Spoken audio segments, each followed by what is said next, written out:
The wind moves across forgotten valleys. Spears sleep beneath the dust. And from the silence of a broken century, a general begins to write. His brush does not draw blood, it draws understanding. On parchment as thin as breath, he describes how to win before the first arrow flies, how to guide an army the way water finds a river's path. His name is Sun Tzu, strategist, poet of discipline, servant of the state of Wu. But one question remains: could victory exist without violence? Today, we follow the path of the art of war to discover how wisdom, not weapons, decides the fate of empires. The drums of Wu were heavy with pride. In the 6th century before our era, when the states of China tore at each other like dragons in a storm, the young King Ho Lu sought a mind able to master chaos. They brought before him a scholar who spoke softly and carried no sword. "I train armies the way one trains thought," he said. The courtiers smiled. How could parchment rule over steel? The king decided to test him. 2 companies of his own concubines were placed under Sun Tzu's command. Their laughter filled the courtyard. Jewels flashed in the sun. "When you hear the drum," he said, "turn left." The drum sounded. They giggled and turned nowhere. Sun Tzu bowed to the king. "When orders are unclear, it is the general's fault. I will explain again." He repeated the command. The drum sounded once more, and again, laughter. The court itself began to laugh, but Sun Tzu's eyes did not move. When orders are clear and soldiers disobey, the fault lies in their officers. He lifted his hand. 2 of the women, commanders of their ranks, were executed on the spot. The courtyard froze. Even the banners seemed to stop in the wind. "Let the new officers take command," he said, "and strike the drum again." The sound rolled through the silence. This time every spear turned, every step struck the earth as one. The king rose from his seat, pale with awe. "Your general is ready," he whispered. From that day, the armies of Wu moved as water moves down the mountain, without hesitation, without pride, obedient only to the laws of harmony. The story spread across the kingdoms, and the name of Sun Tzu became legend, a man who taught that discipline is not cruelty, but clarity. From that discipline will rise our question: what does it mean to win without hatred? The courtyard stands silent. The laughter, the drums, even the wind have gone. In that stillness, a question begins to breathe.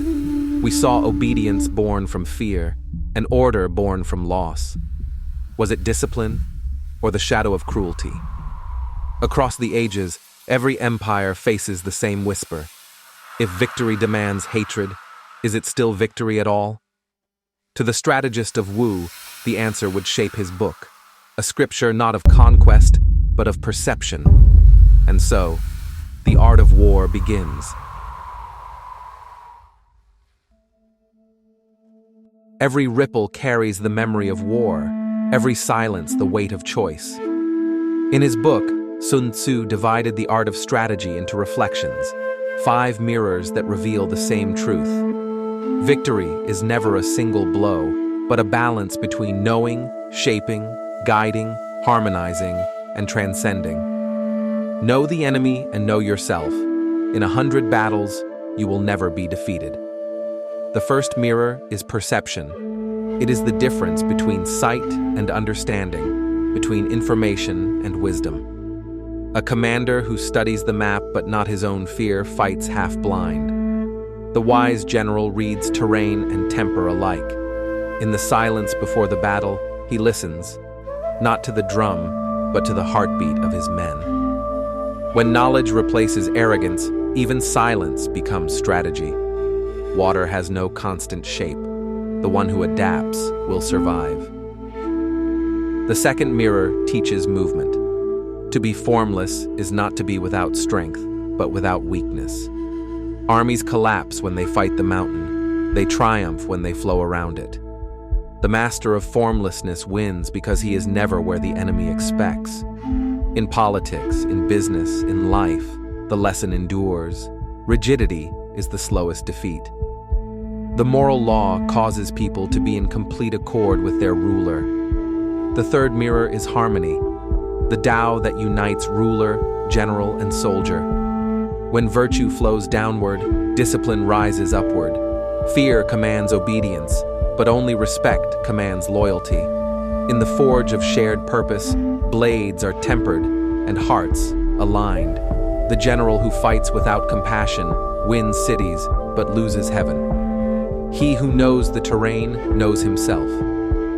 Terrain is not only earth and stone, it is emotion, fatigue, belief. Every campaign marches through valleys of courage and rivers of doubt. The commander who sees only ground will stumble. The one who sees morale will ascend. The landscape of hearts changes faster than weather and must be mapped anew each dawn. To subdue the enemy without fighting is the acme of skill. The fifth mirror reveals the final truth. The perfect victory leaves no scars. True conquest is persuasion, not annihilation. The greatest weapon is understanding. The sharpest armor, restraint. The wise general ends battles before they begin, through clarity, through calm, through balance. In that stillness, Sun Tzu saw what heaven desired most: peace. The ink dries, the river stills, and from these mirrors, one reflection remains: the hidden Tao. Here lies the hidden Tao, the way that cannot be commanded, only followed. It whispers that all opposites are mirrors, that hardness breaks itself and softness endures.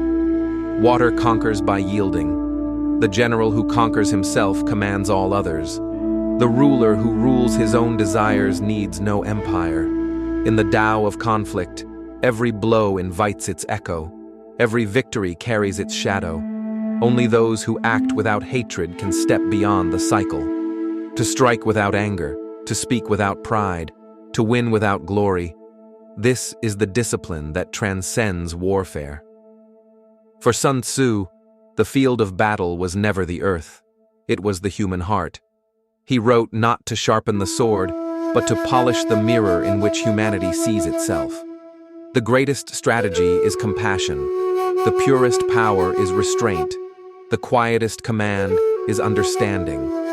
When the blade is sheathed and the mind is clear, the general and the sage become one. And in that unity, heaven grants its mandate, not to those who conquer others, but to those who master themselves. The river of strategy does not end at the borders of kingdoms. It flows through time itself. From parchment to silicon, from war drums to satellite codes, the rhythm remains. In every boardroom, every parliament, every whispered negotiation, Sun Tzu's ink still guides invisible hands. His art was never bound to armies, it was written for minds. The enemy may change, not soldiers in armor, but doubt, greed, fear. The battlefield may shift, not plains and rivers, but ideas, ambitions, belief. When a leader listens before he commands, when a nation seeks harmony instead of domination, when a human heart chooses clarity over rage, the art of war breathes again. 25 centuries later, the strategist of Wu still speaks. To know without arrogance, to act without violence, to win without hatred. Wisdom endures when the noise fades. Victory endures only when it teaches peace. This is the echo of time, a whisper carried by heaven, reminding every age that the truest conquest is the mastery of the self.